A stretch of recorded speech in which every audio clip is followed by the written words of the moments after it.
स्वागत है आप सभी का टीवी 100 में और मैं हूं आपके साथ प्रियंका चावला। शुरुआत करेंगे सुप्रभात की खबरों के साथ। रुक करेंगे पहली खबर की ओर।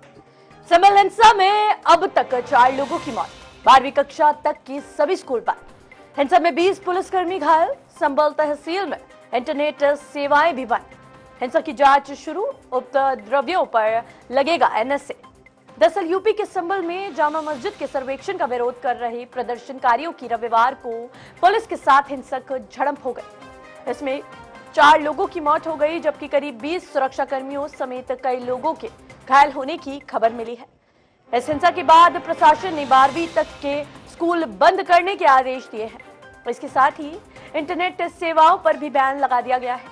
उपद्रवियों की पहचान की जा रही है। संभल में मंगलवार से ही तनाव की स्थिति बनी हुई है। एक स्थानीय न्यायालय के आदेश पर जामा मस्जिद का सर्वेक्षण किया गया था। इसके बाद एक याचिका दायर की गई, जिसमें दावा किया गया कि मस्जिद के स्थान पर हरिहर मंदिर था। इसके बाद रविवार को प्रदर्शनकारियों ने वाहनों में आग लगा दी और पुलिस पर जमकर पथराव किया। पुलिस ने भीड़ को तितर बितर करने के लिए आंसू गैस और लाठियों का इस्तेमाल किया। हिंसा के लिए 2 महिलाओं समेत 10 लोगों को हिरासत में लिया गया है। इस हिंसा की जांच शुरू कर दी गई है और कुछ लोगों ने सड़क किनारे खड़ी कुछ मोटरसाइकिलों में भी आग लगा दी है। हिंसा में शामिल उपद्रवियों की पहचान की जा रही है। तो वहीं रविवार सुबह यह हिंसा तब शुरू हुई जब शाही जामा मस्जिद में सर्वेक्षण दल के काम शुरू करने के दौरान बड़ी संख्या में लोग एकत्रित हो गए, वहां नारे लगाने लगे। जिला अधिकारियों ने बताया कि सर्वेक्षण सुबह के समय किया गया ताकि मस्जिद में होने वाली नमाज में व्यवधान न आए, जो आमतौर पर दोपहर में होती है। अदालती आदेश के तहत एडवोकेट कमिश्नर द्वारा दूसरा सर्वेक्षण रविवार सुबह करीब 7 बजे शुरू हुआ। उसी दौरान वहां भीड़ जमा होने लगी।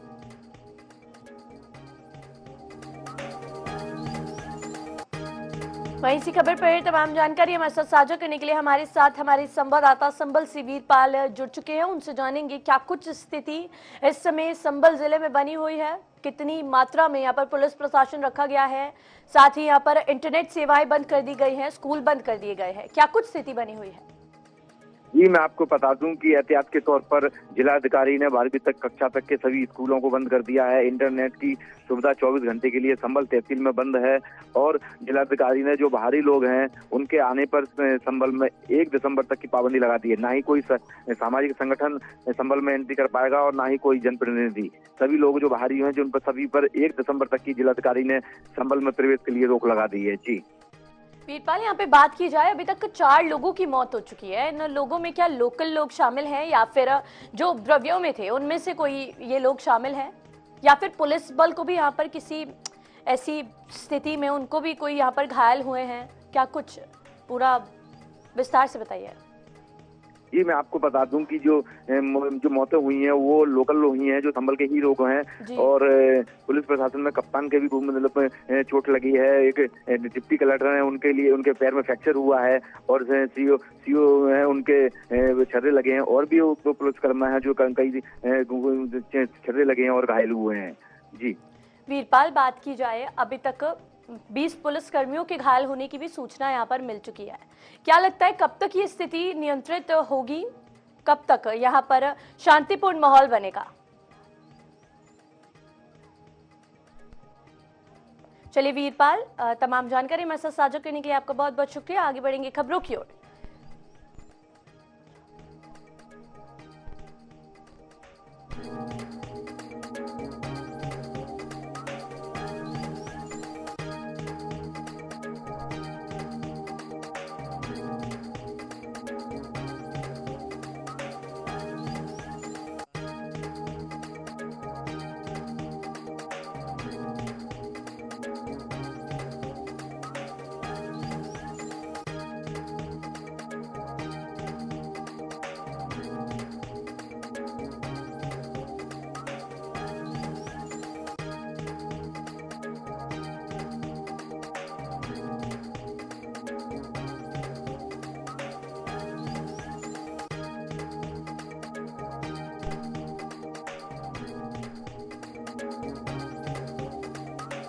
वहीं तमाम दिग्गजों की इस हिंसा के बाद क्या कुछ प्रतिक्रिया सामने आई है, आइए आपको सुनवाते हैं।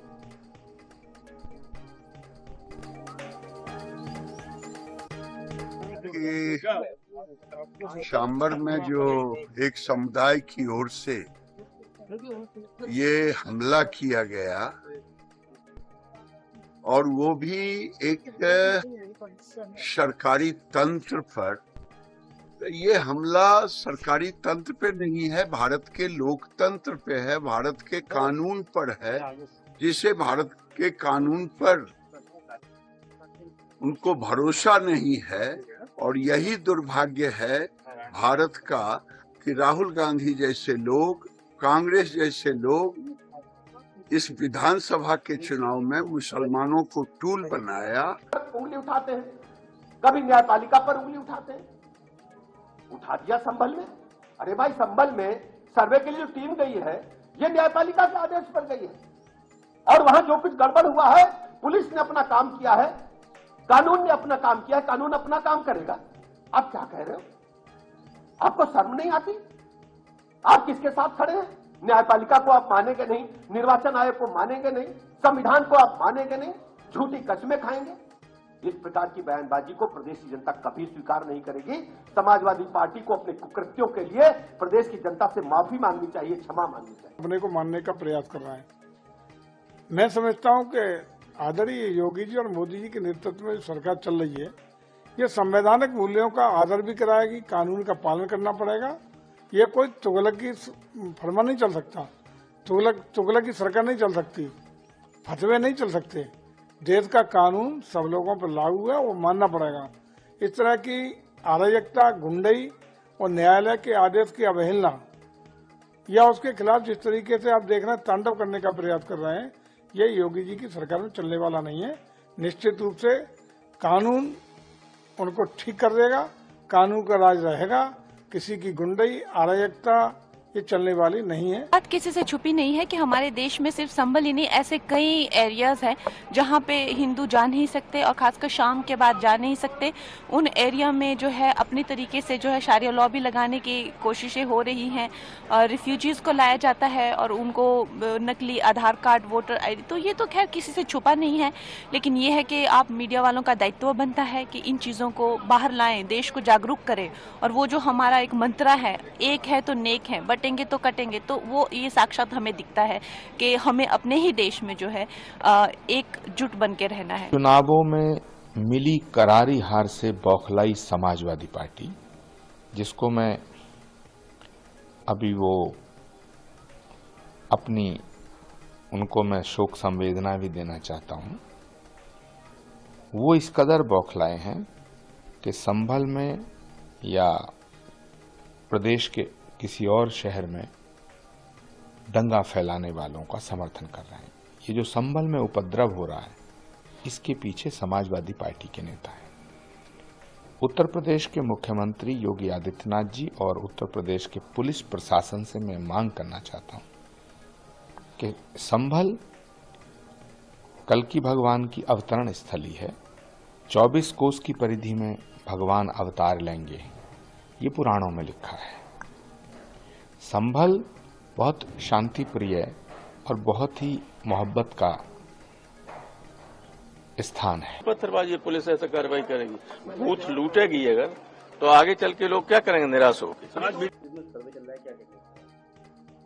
संभल की जामा मस्जिद के संबंध में कोर्ट ने सर्वे का आदेश दिया है और आज सर्वे की टीम गई थी सर्वे करने के लिए, तो उसमें कुछ लोगों ने लोगों को भड़का दिया और उकसा दिया, जिसकी वजह से वहां पर पथराव और तोड़फोड़ की घटनाएं सामने आई हैं। तो ये तरीका मुनासिब नहीं है।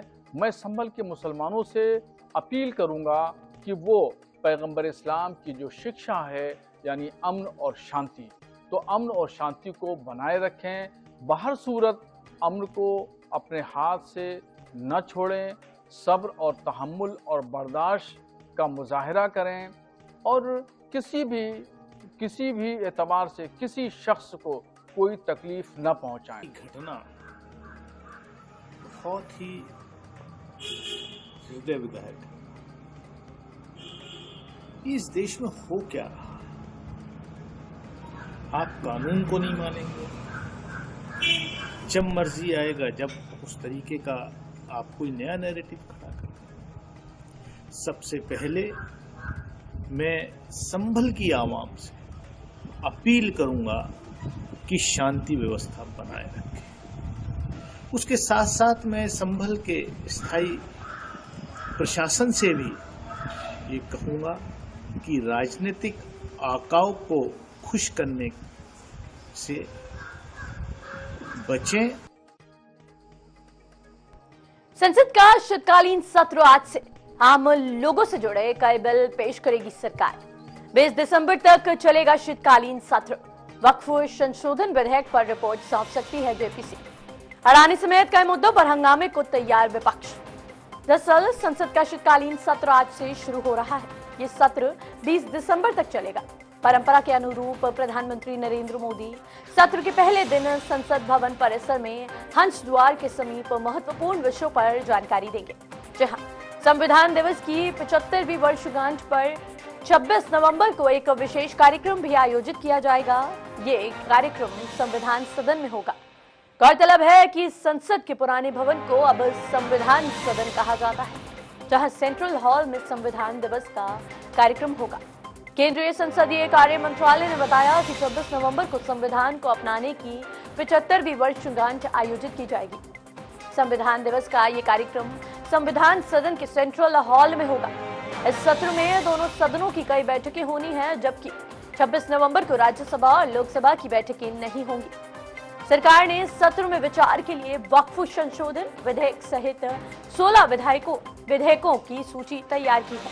लोकसभा में 8 और राज्यसभा में 2 विधेयक लंबित हैं। सत्र के दौरान केंद्र सरकार कई महत्वपूर्ण विधेयकों को संसद से पारित कराने का प्रयास करेगी। इसमें बैंकिंग नियम विधेयक और रेलवे विधेयक शामिल है, जिन्हें लोकसभा में पिछले सत्र में पेश किया गया था, लेकिन वो पारित नहीं हो पाएंगे। वहीं राज्यसभा में भारतीय वायुसेना विधेयक पेश किया जाएगा, जिसे मानसून सत्र में लोकसभा की मंजूरी मिल चुकी है। कई महत्वपूर्ण विधेयकों पर कांग्रेस समेत कई विपक्षी दल ऐतराज कर सकते हैं। ऐसे में संसद का शीतकालीन सत्र हंगामेदार रहना तय माना जा रहा है।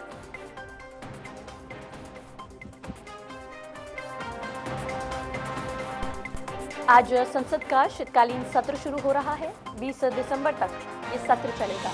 कई विधेयकों को यहाँ पर पारित कराने की पूरी तैयारी कर यहाँ पर सरकार आएगी और कई बिलों को इस सत्र में पेश किया जाएगा। वक्फ संशोधन विधेयक पर आज जेपीसी भी अपनी रिपोर्ट सौंप सकती है। वहीं अडानी समेत कई मुद्दों पर यहाँ पर विपक्ष हंगामे को तैयार है। आज कई महत्वपूर्ण प्रस्तावों पर भी चर्चा की जाएगी। दिल्ली प्रदूषण मामले पर सुप्रीम कोर्ट में सुनवाई। ग्रैप 4 में ढील देने पर आज फैसला करेगा सुप्रीम कोर्ट। दिल्ली में 18 नवंबर से लागू है ग्रैप 4। दरअसल दिल्ली में ग्रैप 4 प्रतिबंधों में ढील देने पर करेगा सुप्रीम कोर्ट आज फैसला। जी हां, दिल्ली में बढ़ते वायु प्रदूषण के बीच सुप्रीम कोर्ट में सुनवाई चल रही है। इस बीच सुप्रीम कोर्ट ने दिल्ली सरकार के हलफनामे पर नाराजगी जताई थी और सुप्रीम कोर्ट ने साफ कहा कि हम हलफनामे से संतुष्ट नहीं। कोर्ट ने ग्रैप 4 के पॉइंट नंबर 1 तथा 2 को पर भी नाराजगी जताई। सर्वोच्च न्यायालय ने कहा था कि सभी एंट्री पॉइंट वाली जगहों पर एक चेक पोस्ट पर सुनवाई के दौरान सुप्रीम कोर्ट ने कहा कि ग्रैप 4 को लागू रखना है या नहीं, इस पर हम सोमवार को फैसला करेंगे। वहीं अब आज देखना होगा कि आज सुप्रीम कोर्ट क्या फैसला करता है। रविवार 17 नवंबर को दिल्ली का वायु गुणवत्ता सूचकांक तेजी से बढ़कर 441 हो गया था और शाम होते होते ये 457 तक पहुंच गया। इससे गंभीर प्रदूषण के कारण वायु गुणवत्ता प्रबंधन आयोग ने सोमवार 18 नवंबर से ग्रैप 4 लागू करने का फैसला लिया। ध्यान देने वाली बात यह है कि ग्रैप 4 तब लागू होता है जब AQI 450 के पार चला जाता है।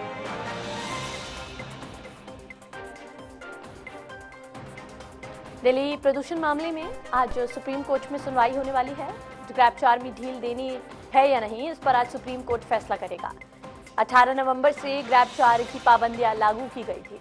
वहीं आज इस मामले में दोबारा सुप्रीम कोर्ट में सुनवाई होने जा रही है, जिसके बाद ये तय किया जाएगा, ये फैसला लिया जाएगा कि दिल्ली में अभी भी ग्रैप 4 लागू रहना चाहिए या नहीं, या फिर इसे हटा देना चाहिए। 18 नवंबर को इसे लागू किया गया था। वहीं इसी खबर पर तमाम जानकारी हमारे साथ साझा करने के लिए हमारे साथ हमारे सहयोगी शुजा अब्बास जुड़ चुके हैं। उनसे जानेंगे किन मुख्य बिंदुओं पर आज यहाँ पर सुप्रीम कोर्ट में सुनवाई होने वाली है। साथ ही अगर ग्रैब 4 की पाबंदियां हटती है तो क्या यहाँ पर दिल्ली वालों को यहाँ पर राहत की उम्मीद मानी जा रही है या फिर और नुकसानदायक हो सकता है उनके लिए ये सब?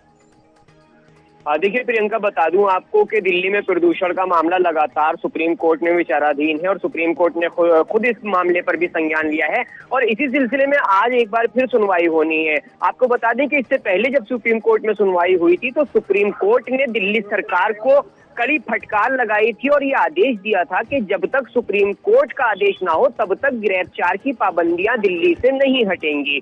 और सुप्रीम कोर्ट ने साफ कहा था कि सोमवार तक ये पाबंदियां अभी ऐसे ही चलेंगी और उसके बाद हम फैसला करेंगे। तो आज ये बात तय होगी कि अब सुप्रीम कोर्ट क्या फैसला करता है कि ग्रैब 4 की पाबंदियां दिल्ली में अभी कुछ राहत मिलेगी दिल्ली वासियों को ग्रैब 4 की पाबंदियों से या नहीं। क्योंकि देखिए ग्रैब 4 लागू तो हो गया था 18 नवंबर को ही दिल्ली में, मगर सुप्रीम कोर्ट जिस तरीके से सुप्रीम कोर्ट इस बात से बिल्कुल जो है वो खुश नहीं था, क्योंकि जिस तरीके से ग्रैब 4 लागू करने के बाद पाबंदियां लगाई गई थी उससे सुप्रीम कोर्ट ने सख्त नाराजगी जताई थी और सुप्रीम कोर्ट ने स्पष्ट कहा था कि ये पाबंदियां लगाना ही खाली सही काफी नहीं होगा, बल्कि इनका पाबंदी से जो सख्ती से पालन कराना बहुत जरूरी है, उसी के बाद कुछ फायदा हो सकता है।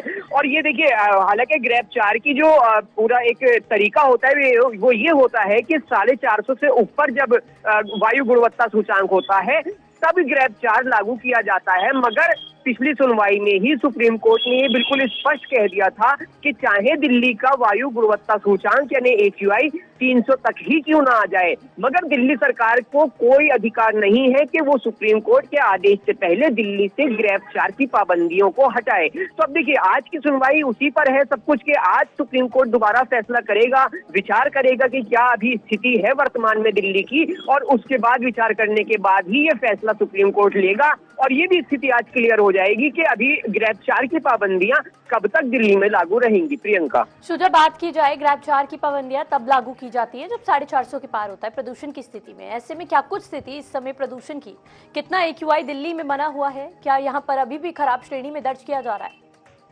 देखिए दिल्ली की AQI की बात करूं तो आज भी कुछ इलाकों में जो है वो AQI 400 के करीब चल रहा है। तो AQI में तो देखिए जिस हद तक जनता को उम्मीद है या जो देखिए सही श्रेणी में तो अभी AQI जाता हुआ नजर नहीं आ रहा है, मगर देखिए जो प्रदूषण की स्थिति है वो लगातार गंभीर बनी हुई है और इन्हीं तमाम चीजों को देखते हुए सुप्रीम कोर्ट ने ये आदेश दिया था कि चाहे कुछ भी हो जाए, स्थिति कुछ भी हो जाए, दिल्ली सरकार को इस बात की बिल्कुल इजाजत नहीं है कि वो ग्रैब 4 की पाबंदियां हटाए या उसमें कोई ढिलाई भी दे सके। अब देखिए जो पूरी 18 तारीख के बाद से और देखिए पूरा एक हफ्ता हो गया है और अब पूरे हफ्ते में क्या क्या स्थिति दिल्ली की रही, उन तमाम चीजों पर देखिए विचार होगा और बाकायदा बहस होगी और उसके बाद सुप्रीम कोर्ट आज अपना फैसला सुनाएगा कि आखिर ये पाबंदियां जो है कब तक चलेंगी। और देखिए ग्रैब 4 खाली बात ये नहीं है कि ग्रैब 4 लागू कर दिया गया है दिल्ली में, या यहाँ पर बहुत मुख्य बिंदु ये भी है कि सुप्रीम कोर्ट इस बात पर बहुत ज्यादा नाराज हुआ था पिछली सुनवाई के दौरान।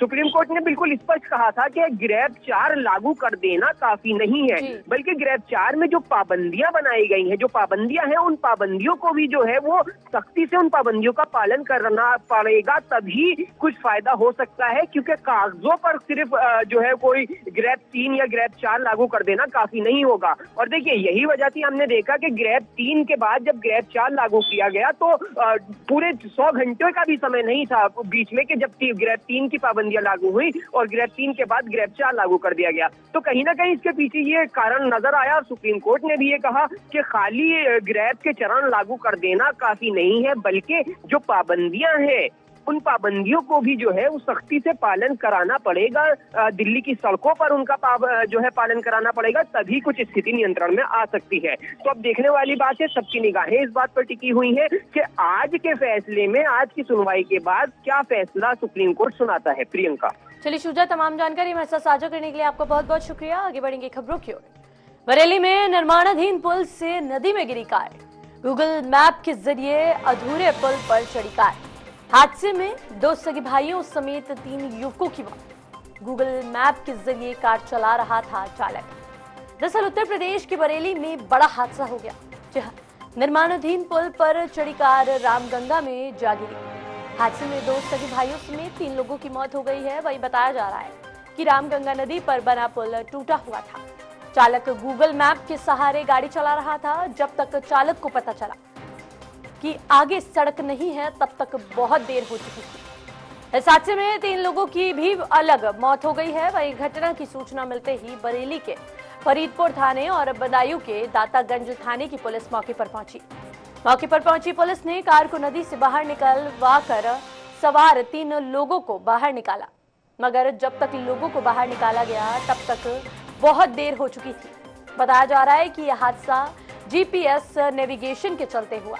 वहीं जिला प्रशासन की भी बड़ी लापरवाही इस मामले में सामने आई है। जब पुल अधूरा है तो उस पर वाहन न आए, उसकी रोकथाम क्यों नहीं की गई? दरअसल बाढ़ के चलते पुल का अगला हिस्सा नदी में बह गया था। फिलहाल पुलिस मौके पर पहुंच कर तीनों की शिनाख्त में जुट चुकी है और ये दर्दनाक हादसा फरीदपुर थाने क्षेत्र के कल्लपुर दातागंज मार्ग पर बन रहे पुल के पास हुआ। उत्तर प्रदेश की 9 सीटों पर उपचुनाव के नतीजे सामने आ गए। इन 9 सीटों में से एक ऐसी सीट है जहां पर अखिलेश यादव को तगड़ा झटका लगा। वैसे तो कुंदर की मुस्लिम बहुल्य सीट है, लेकिन यहां से भारतीय जनता पार्टी के उम्मीदवार ठाकुर रामवीर सिंह ने ऐतिहासिक वोटों से जीत दर्ज की। ठाकुर रामवीर सिंह ने सपा उम्मीदवार हाजी मोहम्मद रिजवान को 14,31,092 वोटों के साथ हराया। लेकिन इस मुस्लिम बहुल्य सीट पर आखिर भाजपा को जीत कैसे मिली, देखिए हमारी एक खास रिपोर्ट।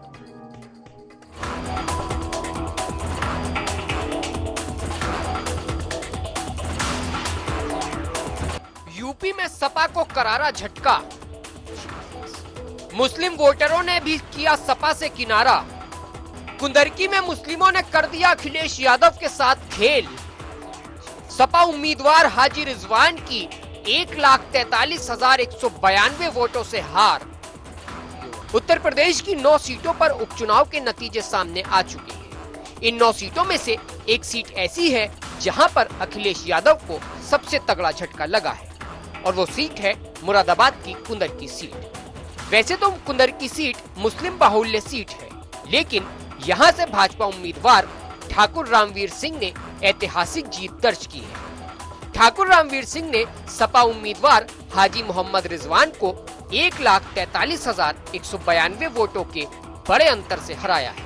कुंदरकी में इस हार ने अखिलेश यादव को एक गहरे संकट में डाल दिया है, क्योंकि अखिलेश यादव हमेशा से मुस्लिम वोटों को हासिल करने की जुगत में दिखाई देते हैं और ये बात भी हकीकत है कि मुस्लिम वोट अखिलेश यादव को मिलता भी है। मगर इस बार मुस्लिम वोटरों ने सपा से बिल्कुल किनारा कर लिया है। आखिर कुंदरकी में भाजपा को कैसे मिली सफलता? कुंदरकी एक ऐसी सीट है जहां पर 65% मुसलमान वोटर हैं। इतनी बड़ी संख्या में मुसलमान वोटर होने के चलते अखिलेश यादव को भरोसा था कि बीजेपी का उम्मीदवार यहां नहीं जीत सकता।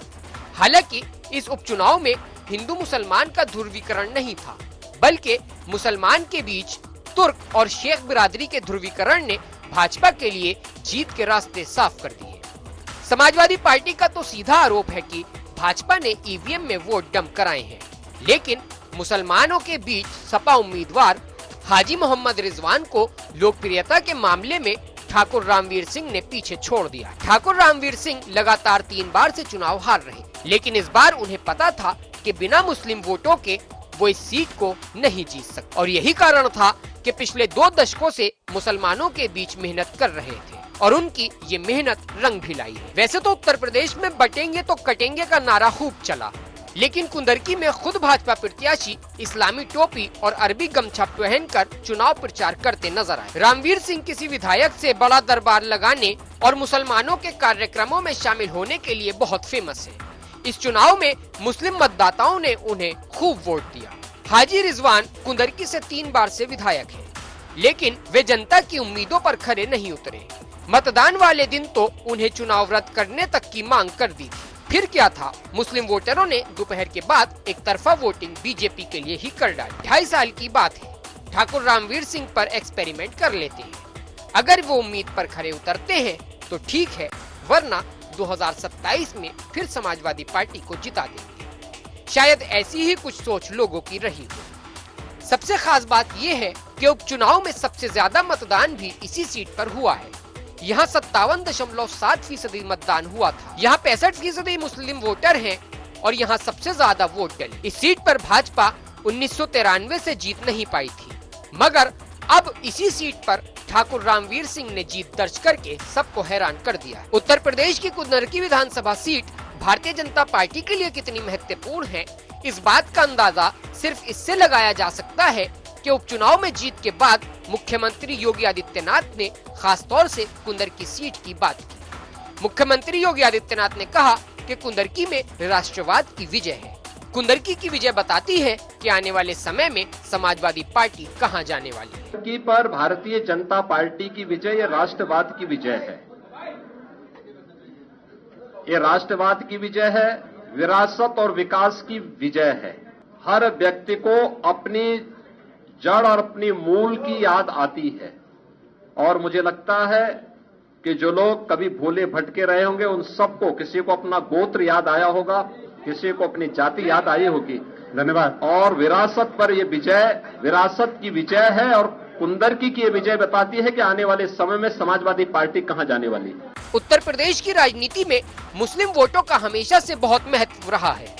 अखिलेश यादव और समाजवादी पार्टी की पूरी सियासत उत्तर प्रदेश में मुस्लिम मतदाताओं के भरोसे ही चलती है। हर चुनाव में अखिलेश को मुसलमान वोटरों से बहुत उम्मीद रहती है, मगर इस बार उत्तर प्रदेश उपचुनाव में परिणाम सामने आने के बाद ऐसा लग रहा है कि अब धीरे धीरे मुस्लिम मतदाता भी अखिलेश यादव और समाजवादी पार्टी की विचारधारा से दूर हो रहे हैं और ये बात अखिलेश यादव के लिए एक बहुत बड़ा खतरे का संकेत है, क्योंकि 2027 के विधानसभा चुनाव अब बहुत ज्यादा दूर नहीं है। Bureau report, TV 100।